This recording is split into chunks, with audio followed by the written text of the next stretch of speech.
Hello there folks, SeKo Starcraft here, bringing you a game between Ascending, Red Terran bottom left, and ToD, XMG ToD, in the top left, with no little decal. There's the decal actually, it's just kind of nice and light. It's a nice decal. Good luck, have fun. This is a little go for SC2, I'm pretty sure. Might be wrong. I'm wrong about some things in life. TVP, big map. I like seeing a little bit of ToD. I love his commentary as well. The guy's hilarious, and I think he provides a really nice insight. But I'm also glad that he plays some games. Watched I can't remember which tournament it was, him up against Grubby. That's kind of like the ultimate matchup in my mind for people that aren't like elite at StarCraft 2, but they kind of have that really good background and micro kind of coming out of the Warcraft days. These old school pro gamers that still out there raising up all the fans and having a good time. Now it is a 4-player map, so we'll see if either of these guys really wants to get aggressive with economy here. It looks like that might be the case for ToD, but it's quite a bit of a risk. Reaper openings are so common for Terran that sometimes if you just go really ultra fast Nexus, you're just sitting there chasing around a Reaper you'll never catch for a long time. Hence, he will go for a gateway and then go for a scout. Likely he will just go for the cyber expand, which is super common. He's scouting in the right direction. Good for him. It looks like it will be a CC first here from Ascending. We'll see if it's low ground. If it is low ground, which is likely it will be low ground, it's going to be... No, it's high ground. I like that a little bit more, particularly when you don't know what's coming at you. It really sucks to have your command center stalled or cancelled by anything kind of funky. So the high ground doesn't bother me at all. ToD will see what's going on in here. Sees the Barak's timing. And that should probably get him to just go straight into a Nexus after this, unless he wants to be aggressive. When you see your opponent going this greedy, you kind of have to make a decision. Either I am going to be just as greedy, or I am going to have to go put pressure on because my opponent will start pulling really far ahead of me. Hence we see ToD coming down here, and he will get himself a Nexus. I mean, it's a good chunk behind his opponent, about 50 seconds. Being on the high ground might save him a little bit of opportunity, and this still has to turn into an orbital as well. Standard 2-backs follow-up, and standard beer for SeKo Beercraft. Went to a really, really nice pub the other day. Took the lady out for some Valentine's action. Gotta get the action. And went to a really good little beer store and checked out a lot of funky new things. You know you find a keeper when Valentine's Day is more about exploring beers than, like, let's go shopping for jewelry or some bullshit like that. Anywho, that's just my personal opinion. Still no gas on this side. Probe is still bouncing around and sees that's the case. Sometimes you can get a very early Marine push. Maybe get out like 8 or 10 Marines and just go across the map and go for some stomping. But that can sometimes leave you pretty far behind. I would be very surprised if he did that. I'd be more interested to see him kind of find a way to start teching up here soon and maybe get his gas. Well, that's just me though. This is really nice if you have this position as a Protoss player, maybe to go into Stargate. Get a little Oracle pressure out there. I mean, obviously you can get down an Engineering Bay and some turrets without getting any of the gas. There's just 2 gases. But ultimately you want something kind of mobile to deal with that a little bit better. Units wise, we can see that there's a pretty big lead in overall workers for the Protoss player. Didn't have to really cut any of his production of workers in order to really move forward. And with Chrono Boost now on 2 Nexuses, will just make things all that much easier. We still haven't seen any tech out of the Protoss yet. Mothership core is coming down. We'll see maybe if it's a Twilight, a Forge. Sometimes they'll give you the indication it might be a later game because it's 1 Forge. It might just be for some sort of, you know, timing attack in the next little while.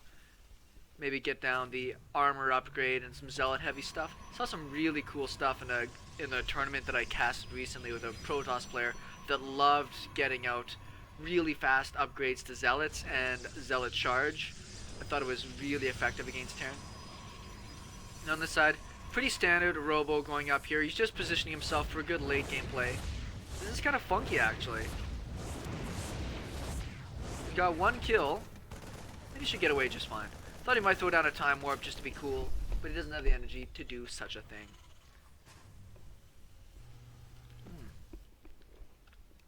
Terran set up here, just getting his factory down now at the 7-minute mark, so his medevac is going to be really, really delayed. If he was going to go for an attack, it's essentially whatever damage gets done to him is essentially permanent. So we'll see if he wants to push up before that, or maybe wait for a couple of medevacs and use that as a kind of a drop attack. Drops against Protoss now as a Terran player are just so standard. It's really tough to just kind of sit back and stare at each other for 20 minutes and then decide to go and attack things. Because, you know, the Protoss player can have a great tech that can beat a lot of things. Terran can't unless you got the most amazing, immaculate control. A little surprised we haven't seen a third CC out of our Terran player. Might just be gearing up for a bit more pressure here in the mid game. You can do a lot with a 2-base Terran, but if you're going up against a Protoss player that's playing a little bit more defensive and a little bit more tech oriented, you can sometimes just really push ahead of them when it comes to the overall economy. This kind of SimCity is cool, but I don't know if Marines can actually kind of fit into these little gaps. And sometimes if you go for drops and pop things back there, you can just be really annoying. Watchtowers. Scouting for any types of pylons. There's actually no pylons on the map at all from the Protoss player, which is also kind of an indication that nothing crazy is happening yet. But we see the split of all these gateways is really designed to try to minimize what the Terran could find when it comes to the attack timing here. If he does a scan, you won't see all the gateways. How many gateways is he going up to here? Well, he's only got the one finished. I think he's making another... Oh, he's got a whole bunch. 1, 2, 3, 4, 5, 6, 7, 8 gates. He's getting his 2 armor and his charge. So he is using the strategy I saw before. Isn't that glorious? And there it goes down the Templar Archives and move into the Storm. So very gateway focused, Zealot charge focused. This is super cool because it's very hard for the Terran to do any stutter step micro, of course. Storms against Bioballs, obviously fantastic. And they also deal really good with drops because Zealots to warp in are quite cheap. Charge was not finished yet, so he didn't see that tech. And also he can do some feedbacks on the medevacs.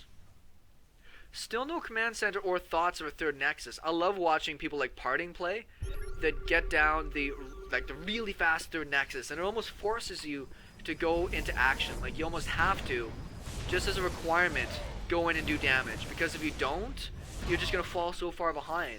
So as a Protoss player, I like to encourage people to do something funky like that, which is like, okay, throw down another nexus. It's not like an all-in kind of commitment. If you lose that, you're toast. Looks like the observer got sniped. But what it also means is that you force your opponent to really get into action and start trying to do damage. Storm is getting boosted out. Tons of Zealots. +2 is about to finish. He'll probably move straight into +3 after that. Supplies are about the same, but the tech setup right now for our Protoss player is pretty fantastic. I think it's actually really, really nice. Third CC about halfway done. I don't think ToD's going to go for another Nexus here. I think he's just actually going to go for a really big attack here soon. Well, no, he's actually getting down his Colossus upgrade thingamajig, being the robotics bay. There's no cannons anywhere in position to deal with these armies, and the problem here is that, well, ToD scouts it, obviously. There's the third Nexus. Once again, fair bit behind the new economies of his opponent. That's funny that this observer has been missed by all of these scans. Now this Terran army is pretty close to getting captured behind the lines here. He will pick up and get out of there. I don't believe Blink has been researched. We might see Blink here fairly soon. Whoa, big storm. Now these Zealots are in a pretty bad choke, but they will end up getting cleaned up. We see supplies are still pretty much the same, but tech-wise, I just love where ToD is at. So what else could the Terran player do for tech? Well, Ghost Academy is finished. Ghosts are on the way. So he's essentially at the right spot.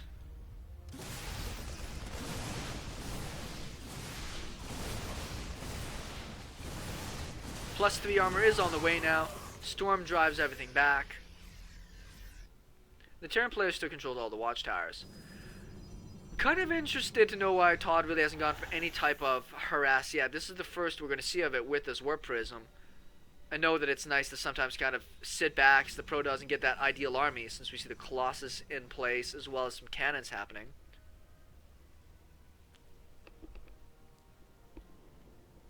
Now these drops won't see each other. The observer will scout this. We'll see what is going to be in place here now. Just some zealots. That's all he can afford to warp in at the moment, unfortunately. Feedbacks don't kill any of the medevacs. Photon overcharge does go down, so they'll start picking away at stuff. Colossus do not... I like that when you go for that second, you know, feedback on the medevacs that already have no energy anyways. Zealots are in, but they're kind of all worked up with each other. It's kind of the trouble if you go for kind of a move position rally attack. That drop got shut down heavy. I'm surprised he hasn't invested in Blink just to maybe snipe a medevac or two. He doesn't have a lot of stalkers in his count here though. Which means that any Vikings that get made, which no Vikings are being made, but any Vikings that get made are going to be pretty unrivaled in the air. These observers, I want to see what ToD's vision is here. That's not ToD's vision, this is ToD's vision.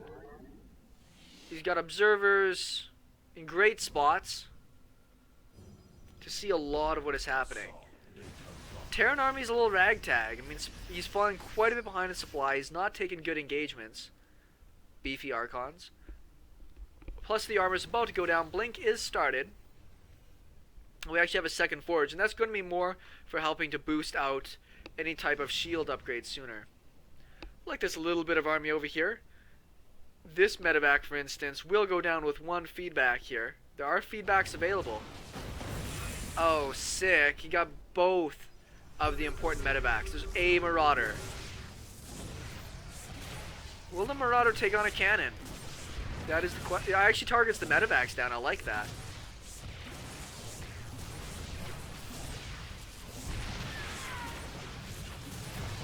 It does kill a cannon for what it's worth. He's down by almost 40 supply. Upgrades, 2-2's just started. Well, halfway done on the weapons. This looks like he's going to be walking into just some toastiness here. All the units are getting together. Only one Colossus in this army right now. Pretty good feedbacks. And that can be understated. A lot of people, why don't you use a storm? The feedbacks on the medevacs, you see that this army, if it keeps stimming up in any ways, it's just going to keep falling further and further behind. There's nothing to heal it up. So this bio is going to get so weak. Oh man, that's... that was a raffle stomping there. Great strategy out of ToD, though. I love the early Zealot charge mixed with the armor upgrades. Really smart play. And it took a very convincing game there over Ascending. SeKo Starcraft, thanks everybody for watching. We'll talk with you later.